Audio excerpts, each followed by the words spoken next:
Cuando hablamos de enfoque ortodoxo, es el mercado el que actúa de alguna manera, ¿sí? Y cuando hablamos de enfoque heterodoxo, es como el mercado actuando, pero con una intervención fuerte del Estado, ¿sí? Como regulador de alguna ineficiencia que se genere en ese mercado, ¿sí? Entonces, ahora lo que vamos a hacer es estudiar el mercado, pero desde un punto de vista ortodoxo. ¿Por qué? Porque es cómo actúa supuestamente un mercado cuando está libre, digamos, cuando hay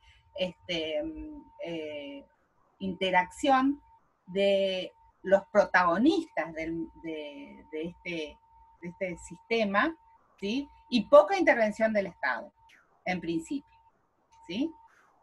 Si nosotros tuviéramos que hacer como una foto o un dibujito en donde nosotros representemos lo que es el mercado, hay ciertas cosas que no pueden obviarse o que no pueden estar ausentes para poder analizarlos.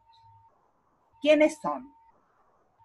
Por un lado, lo que nosotros conocemos como economías domésticas o familias, ¿sí? Incluso podemos ser nosotros mismos, que estamos siendo parte de la economía de la familia.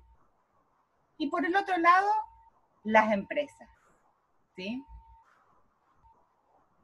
Estos dos sujetos que actúan en el mercado son, digamos, los protagonistas principales. Generan lo que nosotros podemos decir, por un lado la oferta y por el otro lado la demanda, ¿sí? Entonces, estos dos sujetos económicos que están representados en este mercado se tienen que poner en contacto para que efectivamente exista el mercado. Cuando ambos toman contacto es cuando comienzan a actuar justamente las fuerzas de ese mercado, ¿sí? ¿Y qué hacen cada uno? Por un lado las economías domésticas y por el otro lado las empresas. Acuden al mercado las economías domésticas para comprar bienes y servicios.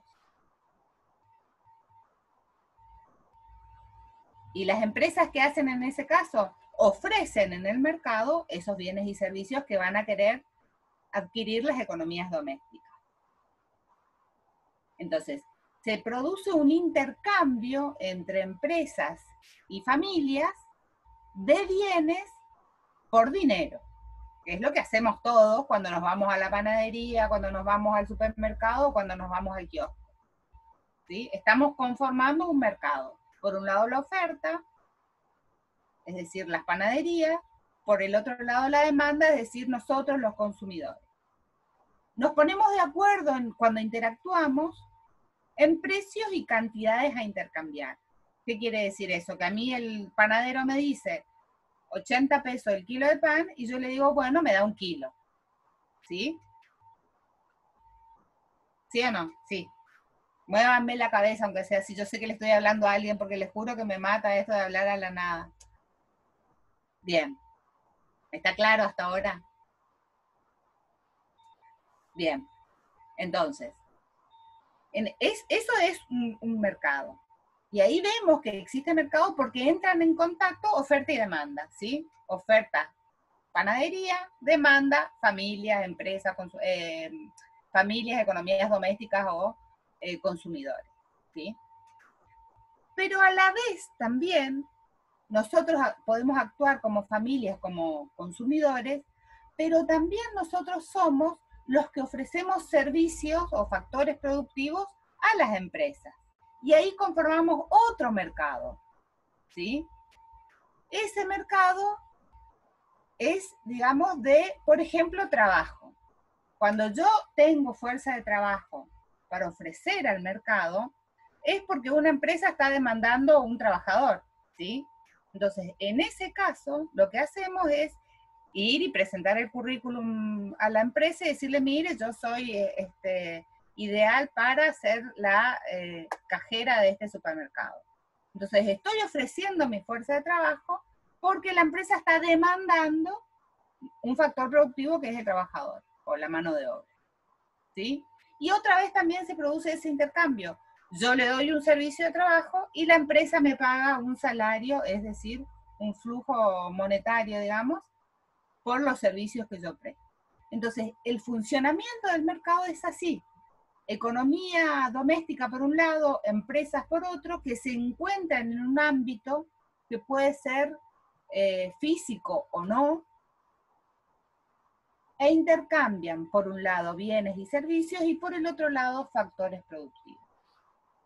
Hay un flujo por un lado real de bienes y servicios y hay otro flujo que se da de dinero, ¿sí? Y eso forma un circuito que nosotros podemos conocer como circuito económico, que tendría más o menos, si tuviéramos que dibujar, tendría esta forma. ¿Está?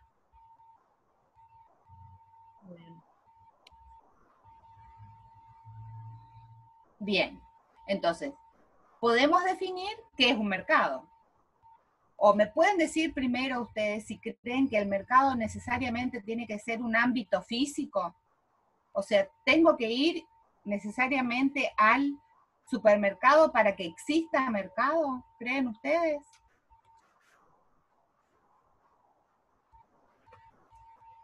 ¿O puede haber un mercado de otra manera?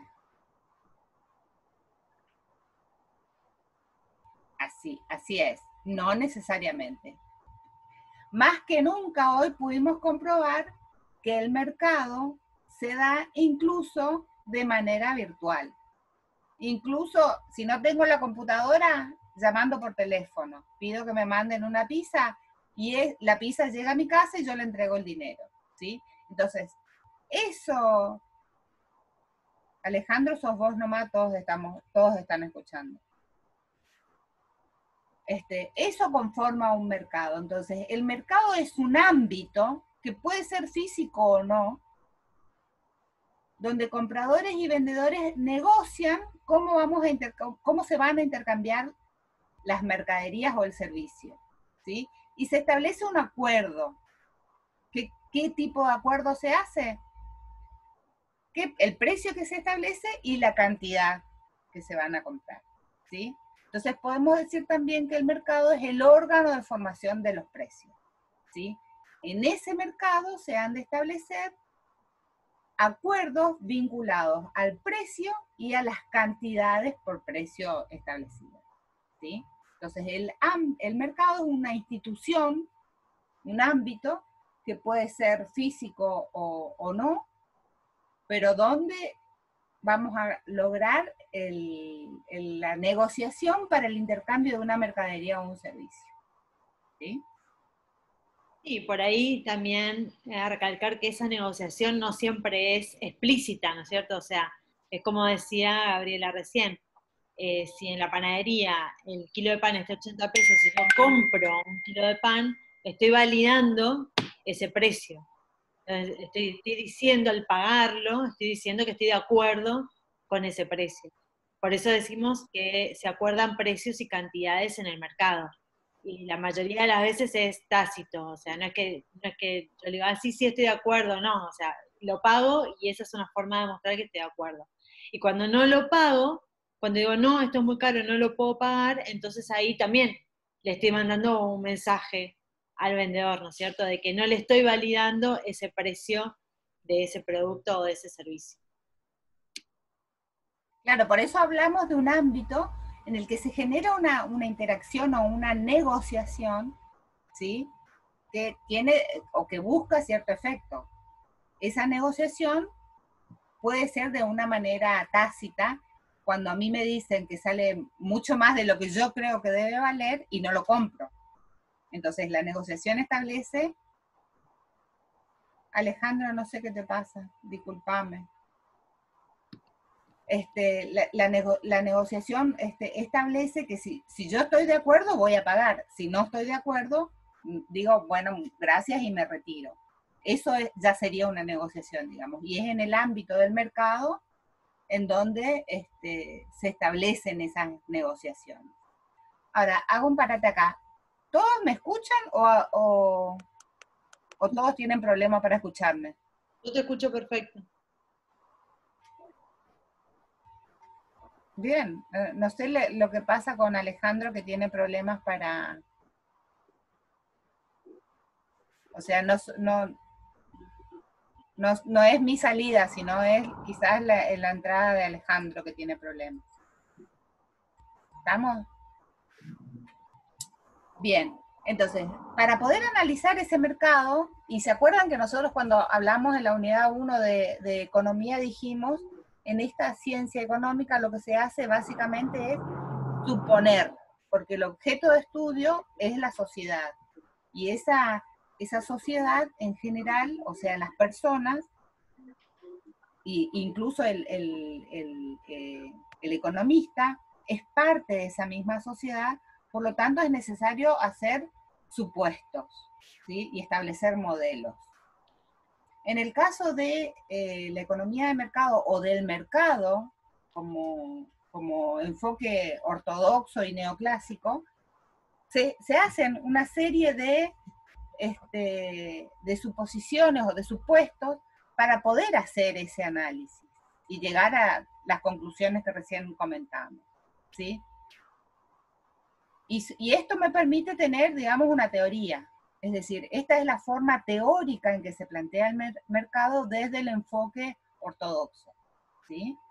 Entonces, las características generales de esa economía de mercado son que hay libertad individual para la toma de las decisiones más ventajosas. Esto implica que el análisis lo está haciendo una persona desde el punto de vista de obtener el máximo beneficio de su actividad o de su acción. Es decir, se supone que nadie va a ir a comprar algo que no esté maximizando su beneficio, digamos.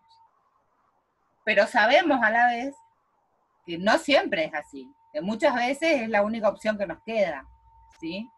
Pero para el análisis general usamos estas características, ¿sí? Quiero que quede claro que no es que nosotros destacamos virtudes acá, simplemente hacemos descripciones, ¿sí? Entonces, libertad individual para tomar las decisiones que me van a favorecer a mí. Hay libertad de empresa, y esto también sabemos que no siempre es tan así. Muchas veces la empresa maneja cierta restricción o cierta intervención del Estado que la coloca en una determinada situación, ¿sí? Otra cuestión es que en el mercado se hacen, mediante el mercado se pueden acoplar intereses individuales, que es esto que decimos, yo quiero comprar pan y el panadero me ofrece, entonces tanta plata, tantos kilos de pan. Entonces es como si fuera que lo que a mí me interesa también coincide con lo que le interesa al panadero, entonces en el mercado coincidimos, ¿sí? Y es una economía que en general se realiza o se concreta mediante el intercambio por dinero, ¿sí? No es trueque, digamos, en general lo que se reconoce como actividad económica, ¿sí? Y bueno, el Estado, como dijimos, en general interviene o puede actuar de manera indirecta, ¿sí? Muchas veces, en el marco de una economía de mercado, el Estado establece algunas pautas orientadoras de la actividad económica, ¿sí? Claro, Entonces, también. seguimos actuando en economía de mercado, pero con intervención del Estado. Sí, pensemos que también, por ejemplo, la aplicación de impuestos es una intervención del Estado. Entonces, el hecho de que nosotros tenemos que pagar IVA, ingresos brutos y demás, tiene que ver con una intervención del Estado en la economía, tanto familiar como de las empresas. Entonces, cuando hablamos en lo que es la economía de mercado, eh, como les decía Gabriela, en términos de características, y decimos que el Estado interviene, es porque intervienen con este formato, ¿no es cierto? Aplicando impuestos o aplicando subsidios o aplicando determinadas políticas sanitarias. Bueno, todas las cuestiones donde regula de alguna manera el Estado en la actividad económica y en la actividad privada nuestra, digamos, de las familias. Claro, no, lo que no hace es tomar todas las decisiones del mercado. Hay un Exacto. ámbito en el que el empresario y los consumidores podemos actuar con cierta libertad, pero sabemos que existe un marco regulatorio establecido por las instituciones que operan en este país, por ejemplo, ¿sí? Tal cual. Bien, entonces, cuando nosotros vamos a analizar a los componentes de este mercado, vamos a tener, y esto de nuevo, insisto, porque desde la mirada ortodoxa, ¿sí? Vamos a poder describir que los consumidores van a ser los que van a conformar la demanda de mercado, ¿sí? ¿Qué es la demanda? La demanda son las cantidades de bienes que los consumidores están dispuestos y desean adquirir de un bien para cada precio por unidad de tiempo ceteris paribus. ¿Qué quiere decir esto? Ceteris paribus es una condición que, como decíamos recién con relación a los supuestos y a los modelos, se establece para poder estudiar qué es lo que pasa con la demanda de bienes cuando lo único que varía es el precio, ¿sí? Claro, lo van a entender ahora cuando veamos cuáles son todos los factores que alteran a la demanda, digamos, que afectan a la demanda. Y ahí van a entender por qué esta idea de ceteris paribus, que significa todo queda constante. O sea, cuando uno analiza, nosotros acuérdense que los fenómenos económicos lo que hacemos es identificarlos a partir de una serie de variables que describen ese fenómeno. Y esas variables, o sea, son elementos o son componentes que se relacionan entre ellas también para explicar un fenómeno económico. Entonces ahora vamos a explicar la demanda, cómo funciona la demanda y cuáles son los factores que influyen en la demanda. Y si bien en la vida real todos estos factores influyen permanentemente, o sea, es dinámico, cuando nosotros hacemos el análisis económico, lo que hacemos es como congelar. Y vamos viendo de a una cosa por vez, porque digamos, el análisis no nos permite ver todos los cambios de manera simultánea. Sí, y también considerar que cuando nosotros nosotros mismos como consumidores vamos a comprar algún bien, no solamente el precio es lo que nos va a condicionar para hacer la compra de ese bien. Entonces, es difícil de entender o de analizar todos los factores que influyen en la compra de ese bien a la vez. Entonces, para simplificar, como decimos en economía, suponemos que todo el resto de las cosas, salvo el precio del bien, están constantes. Entonces, lo único que varía es el precio del bien, ¿sí? Y ahí vemos qué es lo que pasa con la demanda. ¿Qué se supone que pasa cuando sube el precio de un bien? La gente deja de comprar ese bien, entonces disminuye la cantidad de bienes que se compran. Y cuando baja el precio del bien, ¿qué se supone que hacemos? Vamos a comprar más porque el precio está bajo. Pero no hay otra cosa que nos influya en esa decisión, ¿sí? Ahora, como sabemos, no es solamente el precio del bien lo que influye en esa decisión de compra. Hay otros factores que van a condicionar o determinar la demanda de los bienes en una persona, ¿sí? En un individuo. Como por ejemplo, el ingreso. ¿Qué es el ingreso? ¿Cuánto me pagan a mí, mi salario? ¿Cuánta plata me entra a mi economía familiar? El precio de los demás bienes. ¿Qué es el precio de los demás bienes? Si lo consideramos, por ejemplo, en términos de yerba mate, que por ahí seguramente la mayoría de ustedes toma mate, ¿no? Y el precio de la yerba romance subió muchísimo, ¿yo voy a seguir consumiendo yerba romance o me paso a consumir una que no subió tanto? Lo lógico es que me pase a consumir una que no subió tanto, ¿sí? Entonces, en el estudio de la demanda de yerba mate, voy a considerar también qué pasa con el precio de los otros bienes, ¿sí? Los gustos del consumidor.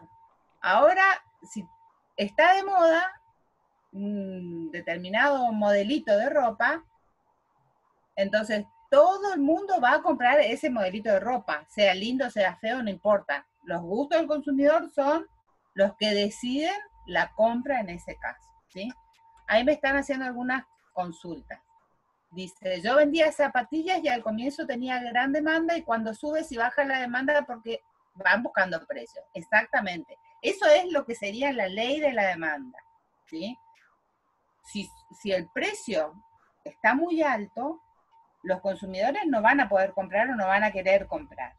¿Y qué van a hacer? Van a buscar otras alternativas de precio. Entonces, la demanda de esa, o la cantidad demandada de esas zapatillas va a disminuir, ¿sí?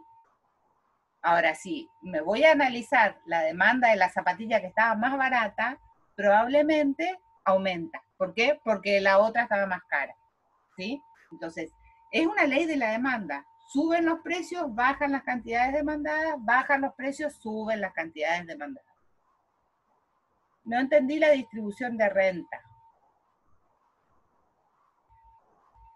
¿Qué sería la distribución? No llegamos todavía ahí.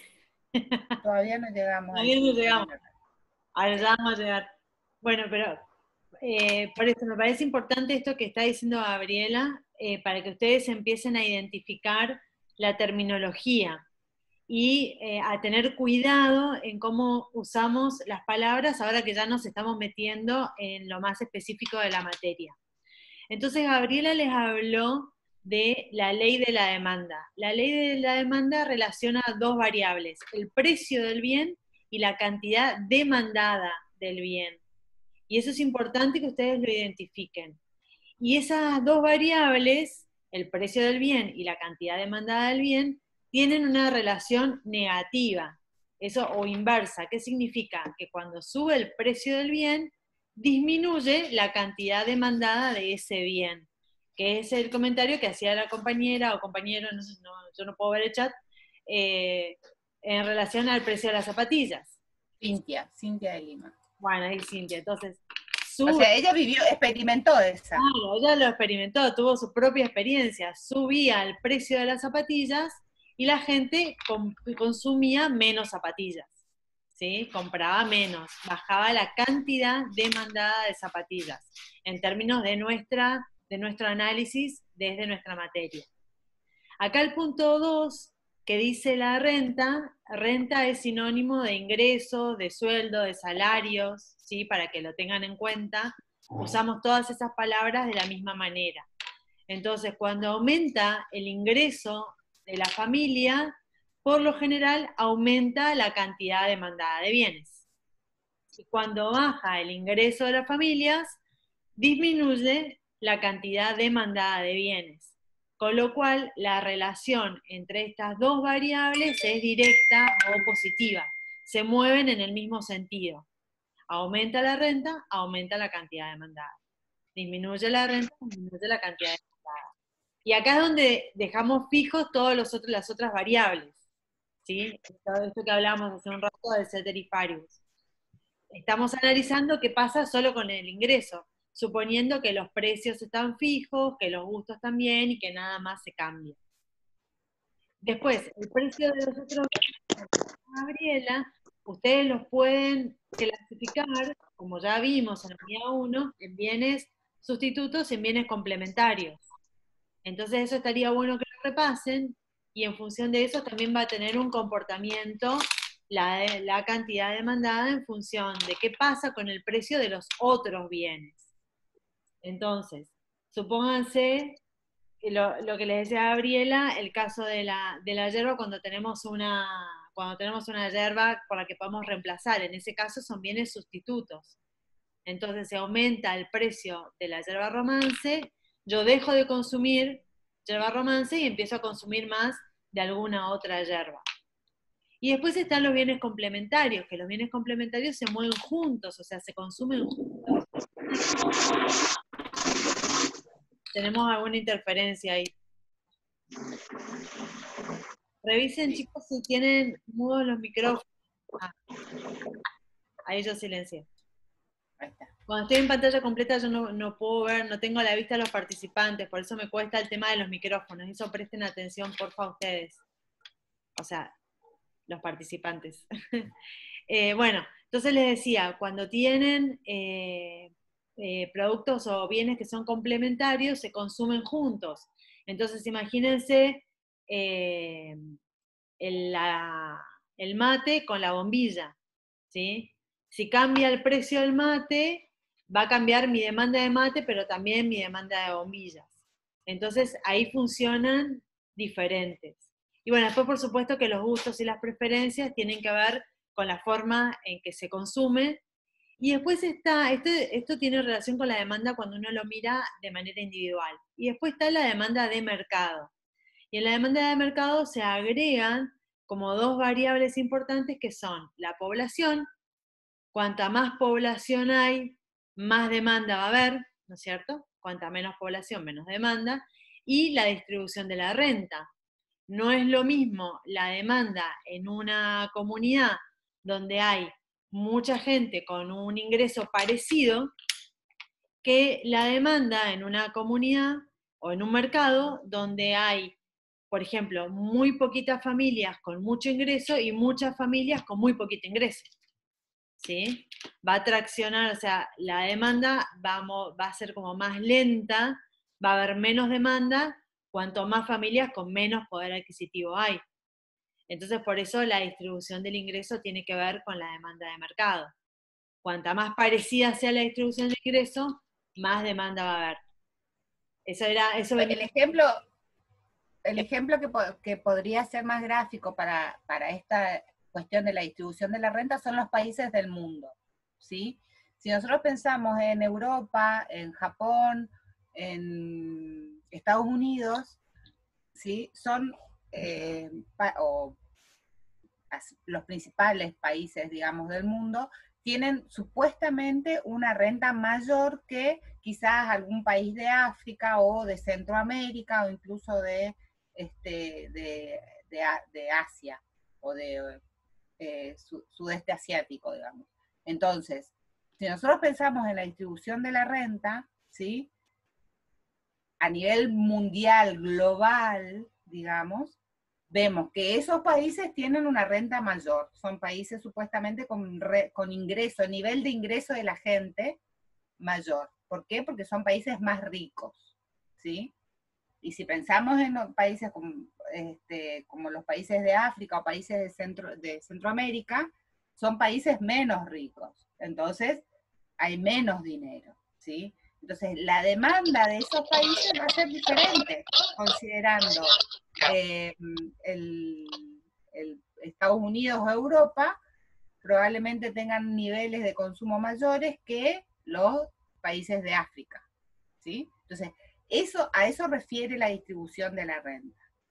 Si lo pensamos acá en nuestro país, también decimos, quizás en Buenos Aires, Santa Fe, Córdoba y Mendoza, los niveles de ingreso de la gente son mayores que en los países, en las provincias del norte de la Argentina, ¿sí? Entonces, el tipo de demanda de esos lugares va a ser diferente, no es lo mismo, ¿sí? A eso se refiere con distribución de la renta, cómo se distribuye la renta o el nivel de ingresos en, en la demanda del general, digamos. Demanda de mercado es la demanda de todos, ¿sí? En su conjunto.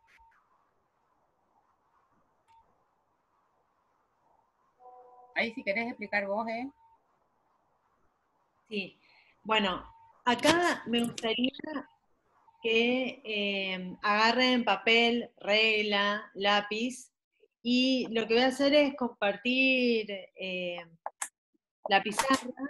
Les voy a mostrar cómo vamos a graficar la oferta y la demanda, para que ustedes no se empiecen a acostumbrar.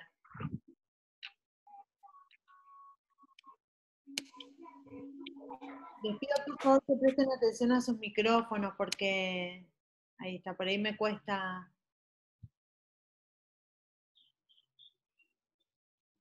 No sé, Gaby, si había preguntas en el chat. estaban preguntando en el chat justamente lo del gráfico. Paula dice que no entendió la curva. Así que ahora, Paula, te sugiero que agarres un lápiz, un papel y vayas con la profe Eva siguiendo las consignas para poder graficar la curva de demanda. Se ve, quiero que me digan si se ve la pizarra. Sí, se ve. Bueno, perfecto. Entonces van a agarrar una regla y van a hacer un eje, que sería el eje de las ordenadas, desde el punto de vista de matemáticas, ¿sí? Para los que todavía se acuerdan de la secundaria cómo hacer un gráfico, vamos a hacer dos ejes. El eje de ordenadas y el eje de abscisas. ¿Sí? O sea, una flechita que va para arriba y otra que va para el costado. Y le vamos a poner nombre a esos ejes. Al eje de las ordenadas le vamos a poner la P de precio, y al eje de las abscisas le vamos a poner la Q, que es de cantidad en inglés, pero en la mayoría de los libros está así que unificamos la nomenclatura. Entonces hasta acá tenemos la línea que va a representar a los precios y la línea que va a representar a las cantidades. Perfecto. Muy bien. Entonces, después lo que vamos a tener son diferentes combinaciones de precios y cantidades. Que esto me va a costar un poquito más, esto no va a ser tan prolijo, pero imagínense que tenemos por acá un precio 1, y entonces lo que vamos a hacer es proyectar ese precio de esta manera. Y vamos a imaginarnos que para ese precio 1 vamos a tener una demanda, una cantidad demandada de 10 unidades. Ahí está, ¿sí? Entonces ustedes van a proyectar para arriba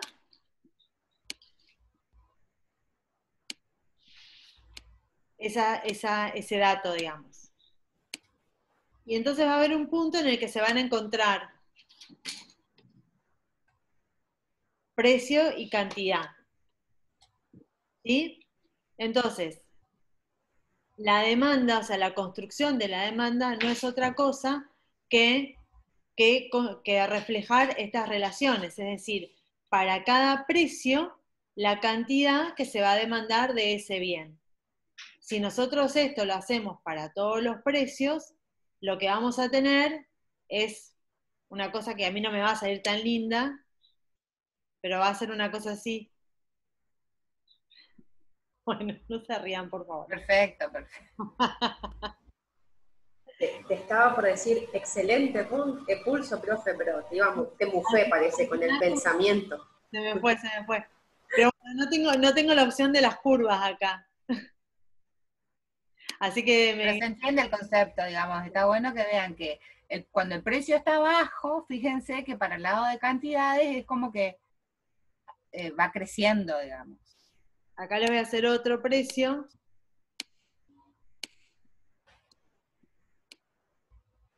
Con otra cantidad. Supóngase que acá el precio es 7 y la cantidad es 2. ¿Sí? Entonces ahora tenemos precios, tenemos cantidades y tenemos todos los puntos que nos van a relacionar para cada nivel de precios qué cantidad se va a llevar el consumidor. Para 7 pesos se va a llevar 2 unidades, para 1 peso se va a llevar 10 unidades. Y para todos los precios que estén acá en el medio se van a llevar distintas unidades, distintas cantidades de unidades. Cuando unimos todos esos puntos, que nosotros acá lo hacemos solo con 2 para no confundir, para no mezclar, cuando unimos todos esos puntos tenemos la curva de demanda. Bueno, y acá la tenemos mucho más linda. Vamos a ponerla. Claro, lo importante es, si pudieron ver esa relación que dijimos recién, que es inversa, cuando una sube, la otra baja. Este sería un eje cartesiano de X e Y. ¿Se acuerdan de la escuela? Donde está cantidad es el eje X, y donde está precio es el eje Y. ¿Sí? Entonces, la relación que se da es inversa. Cuando aumenta uno, que es el precio, por ejemplo, disminuye el otro, que es la cantidad. Y por eso la forma de la curva es esa, es decreciente, digamos. ¿Sí? También se puede dibujar como una recta. Si ustedes tienen regla y les resulta más fácil, con la regla unen los dos puntos y es mucho más sencillo, digamos. Para el que no está acostumbrado, le cuesta un poco hacer una curvita con pendiente negativa. Pero bueno, acá está, esto es, ¿se acuerdan que yo puse 1 peso y cantidad 10? Y después puse 7 pesos y cantidad 2. Y bueno, entonces esto acá está puesto en términos de variables, no está con los números, pero es equivalente a lo que yo les acabo de dibujar. Entonces, con regla y lápiz, ustedes se van a acostumbrar a armar el eje de precios, el eje de cantidades y la curva con pendiente negativa, o sea que va para abajo, de la demanda.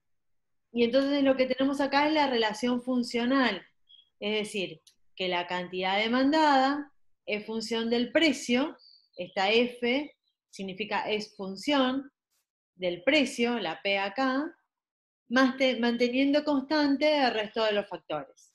O sea, acuérdense que lo que estamos imaginándonos acá es que el ingreso de las familias no se modifica, el precio de los otros bienes tampoco se modifica, y los gustos o preferencias de los consumidores tampoco cambian.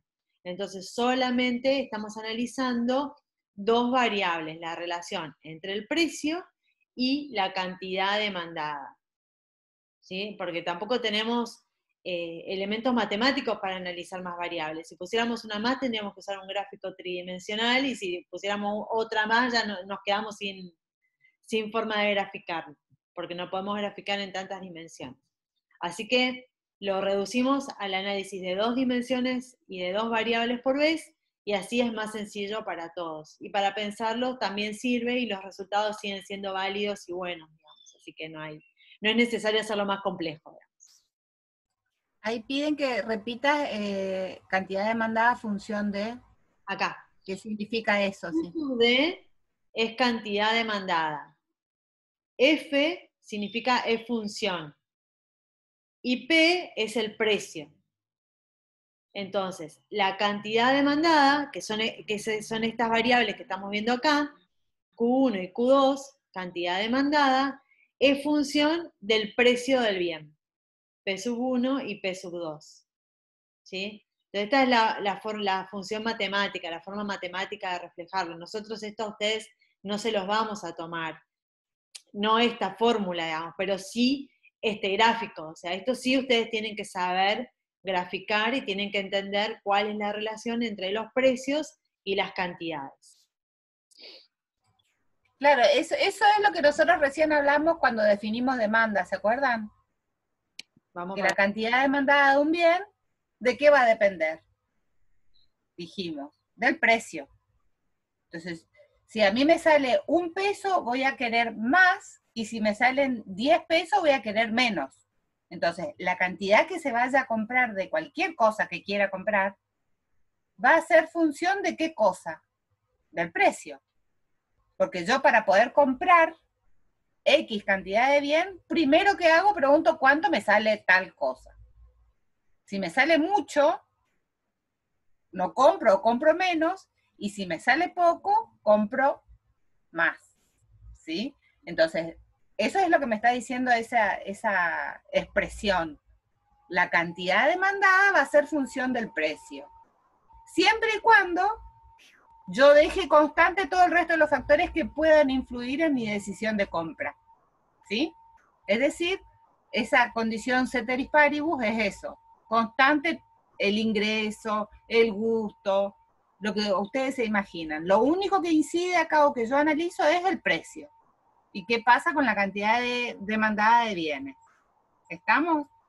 Es simplemente una forma de expresar lo que habíamos dicho antes.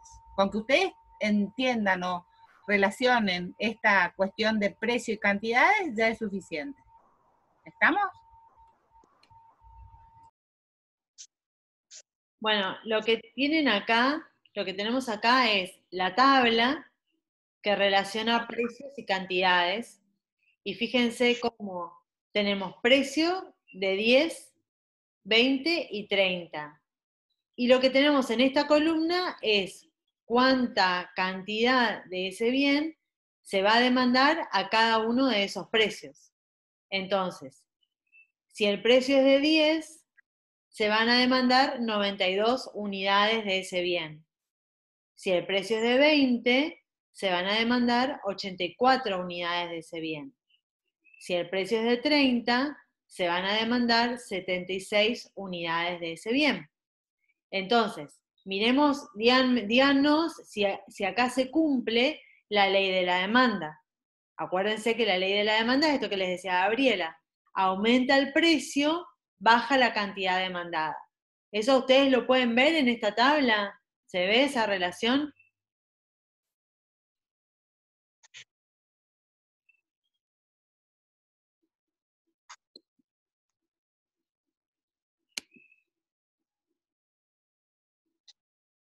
Todos responden que sí. Muy bien, perfecto. Bueno, entonces esto se entiende, entonces se entiende la tabla, ¿no es cierto? Tenemos para cada nivel de precios cuál es la cantidad que los consumidores van a estar dispuestos a comprar a ese precio y dejando constante todo el resto de los factores. Esto también se puede expresar, esto no es para que se asusten, pero es otra forma de expresarlo matemáticamente, es decir, que la cantidad demandada es igual a una constante menos 0,8 por el precio. Entonces, si nosotros reemplazamos la variable precio por el precio que está acá, o sea, reemplazamos esa P por 10, cuando pasamos por acá, la cantidad demandada nos va a dar 92. ¿Sí? Entonces, esto es para que ustedes aprendan otras formas también de representar el mismo fenómeno. Reemplazamos la P por el número 10, o sea, por su precio, y nos va a dar, después lo multiplicamos 10 por 0,8, y hacemos 100 menos ese valor, y nos va a dar 92. ¿Sí? Entonces, Claro, eso lo que permite es encontrar la cantidad demandada que nosotros dijimos que es la variable dependiente. ¿Sí?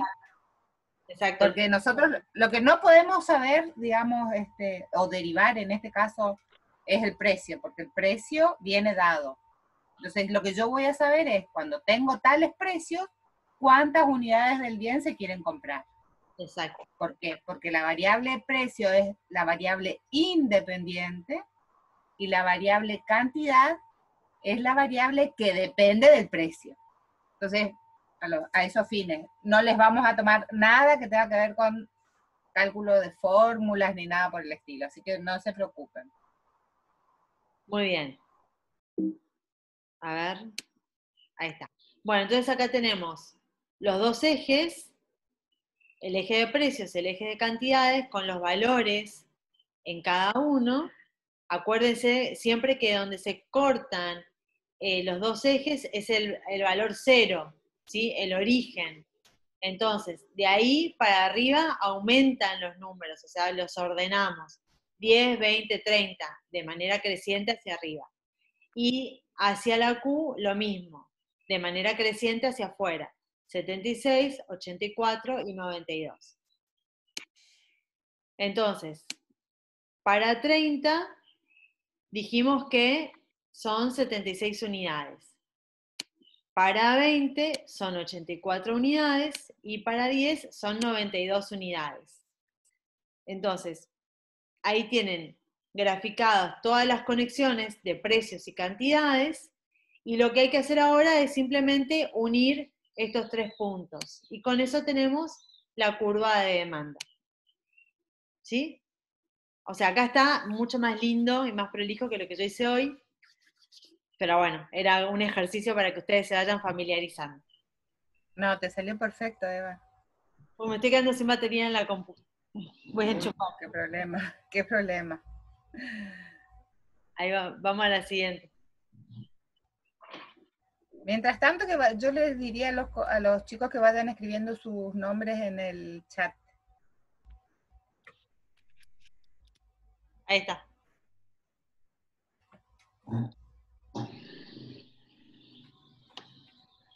¿La demanda de mercado te parece?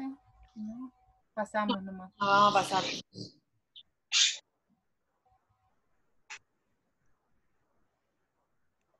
Bien. Entonces, nosotros lo que podemos ver es qué es lo que pasa con la demanda cuando varía el precio, ¿sí?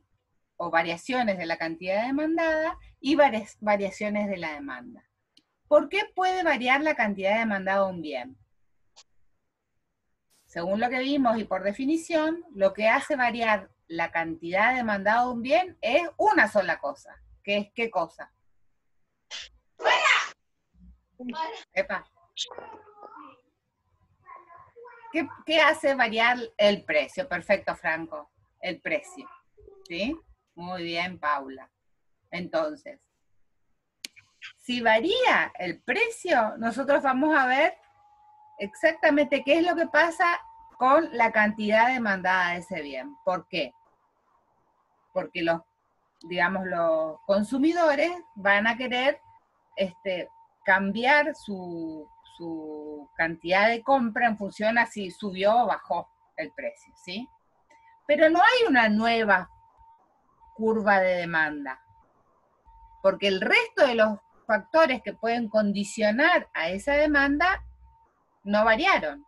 Es decir, no varió el ingreso del consumidor, no variaron los precios de otros bienes que están relacionados, no variaron los gustos del consumidor. Entonces, la curva de demanda es la misma. El movimiento se va a apreciar en un desplazamiento de un punto a otro sobre esa misma curva. La función es la misma, ¿sí? La curva no se modifica. Entonces, en el caso de un aumento de la cantidad demandada, debido a la disminución del precio, nosotros vamos a ver que se produce un desplazamiento de un punto A hacia el punto B de la misma curva de demanda. No hay modificación en la curva de demanda, ¿sí? Y si hay un aumento del precio, va a pasar al revés, es decir, si de 10 pasa a 30, lo que va a pasar es al revés, digamos, y va a disminuir la cantidad demandada del bien. Como aumentó mucho el precio del bien, la gente va a dejar de comprar ese bien. Pero siempre se va a tratar de la misma curva. No hay modificación del gráfico, digamos, ni la forma que tenga esa curva de demanda. ¿Sí? Vale.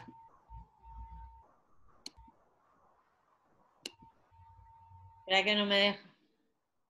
No me deja pasar. Bueno, se bloqueó. Se me ha bloqueado. Voy a dejar de compartir y vuelvo a compartir. Bueno. ¿Estamos hasta ahora? ¿Nos están siguiendo? ¿Sí? Perfecto. Yo me guío por las cabecitas, les aviso. Ahora, puede ser que pasen, digamos, modificaciones en la demanda, pero no debido a la modificación del precio, sino debido a otra situación u otro factor que condiciona la demanda, como puede ser el caso, por ejemplo, de un incremento en el salario de los trabajadores. Eso permite, quizás ustedes no llegaron, pero la beca Progresar también le da un ingreso a los estudiantes universitarios, y si el gobierno decide dar el doble por asignación por beca Progresar, ustedes van a tener el doble de ingreso, los que tengan beca Progresar. Entonces eso va a incidir en la demanda de bienes sin que los precios de los bienes se modifiquen, ¿sí? Pónganle el caso de la yerba, que es el arroz, o el aceite, o las galletitas, por ejemplo, que no tienen variación en el precio, pero a mí me dan o me aumentan el salario o me aumentan la beca Progresar. como tengo más plata, ¿qué puedo hacer? Ir a comprar más bienes, ¿sí? Entonces, de todas maneras, esa variación en un factor condicionante de la demanda va a repercutir en la demanda del bien que estoy analizando, ¿sí? Entonces, variaciones de la demanda se producen cuando los consumidores desean adquirir una cantidad diferente del bien como consecuencia de que varió alguno de los factores determinantes de la demanda, diferente al precio, ¿sí? Entonces, en este caso, no varía el precio, sino algún otro factor condicionante de la demanda. Y ya entonces la curva es otra curva de demanda, ¿sí? No va a ser la misma situación de la variación del precio, sino que acá voy a encontrar una nueva curva de demanda que responde a las características de la modificación en los factores condicionantes que se haya producido. Por ejemplo, si aumenta el ingreso de los consumidores, como ejemplo que dábamos recién, ¿sí? Fíjense, en la curva de 1, ¿sí? A un nivel de precios 10, se demandaban 92 unidades del bien. Por ejemplo, 92 unidades de galletitas a 10 pesos.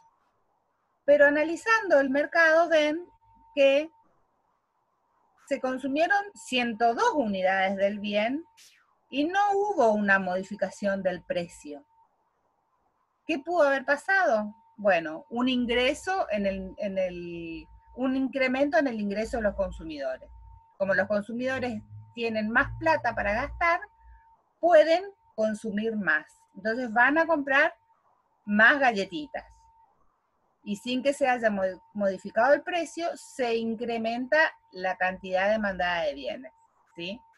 Pero esto es una nueva situación que genera una nueva curva de demanda, que sigue digamos, la dirección del condicionante que se modificó. Por ejemplo, un incremento de la renta hace que la curva de demanda se desplace completa hacia afuera, porque los consumidores tienen más dinero para gastar, ¿sí? Entonces se forma una nueva curva similar a la anterior, pero más amplia, digamos, hacia la derecha, que marca esa situación de incremento de demanda. ¿Está? Y nosotros lo que decimos es aumentó la demanda. Aumentó la demanda. Para diferenciar de aumentó la cantidad demandada, o se modificó la cantidad demandada, que es cuando nos movemos a lo largo de la curva de demanda. Cuando cambia el precio, va cambiando la cantidad demandada para cada precio. Por eso ahí decimos que nos movemos a lo largo de la curva.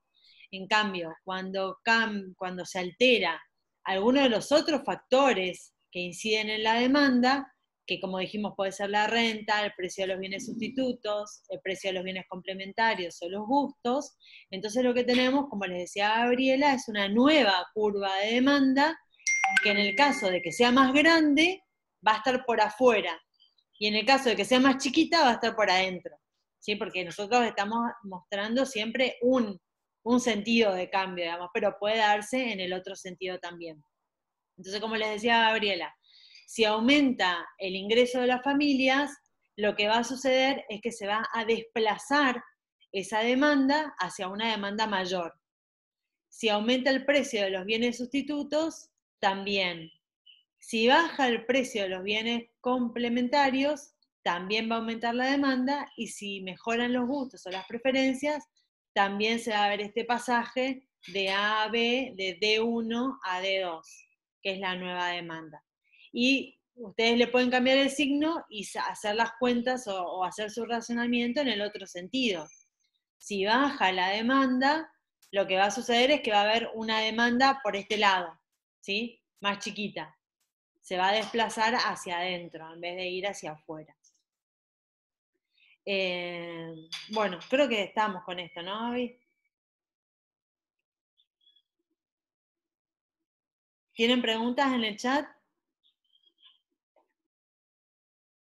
No, no hay preguntas si querés. No sé qué sigue, Eva, porque si empieza oferta, sí, A ver, frenamos acá para no me... oferta.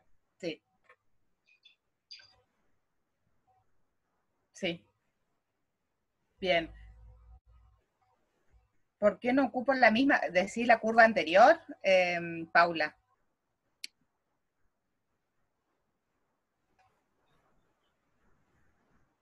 ¿Te referís a la curva anterior?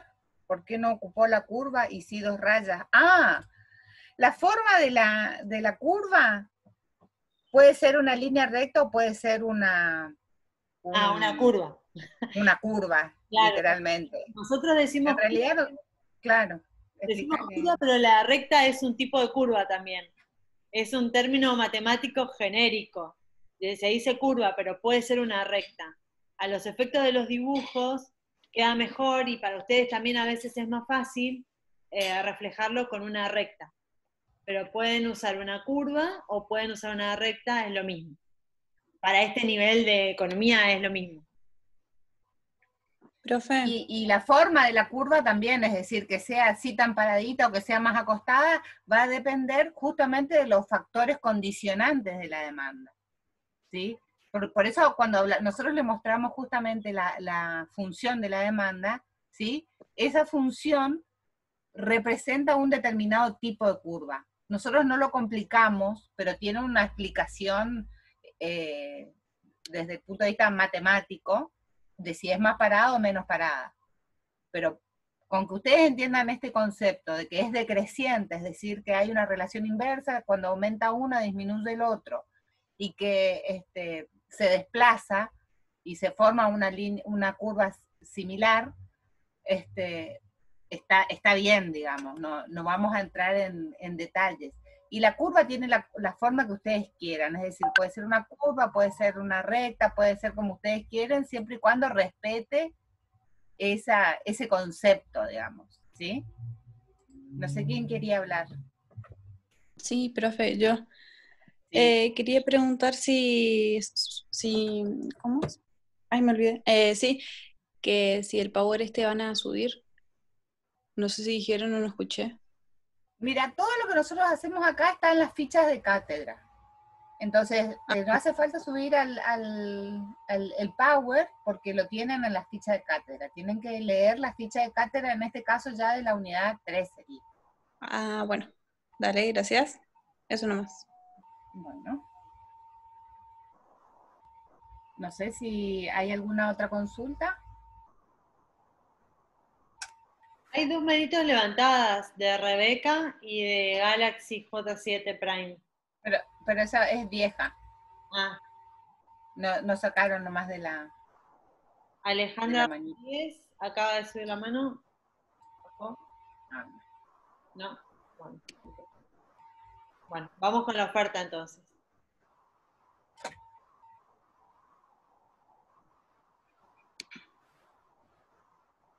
entonces, cuando vamos a hablar de la oferta ahora, fue sin querer, dice la manita.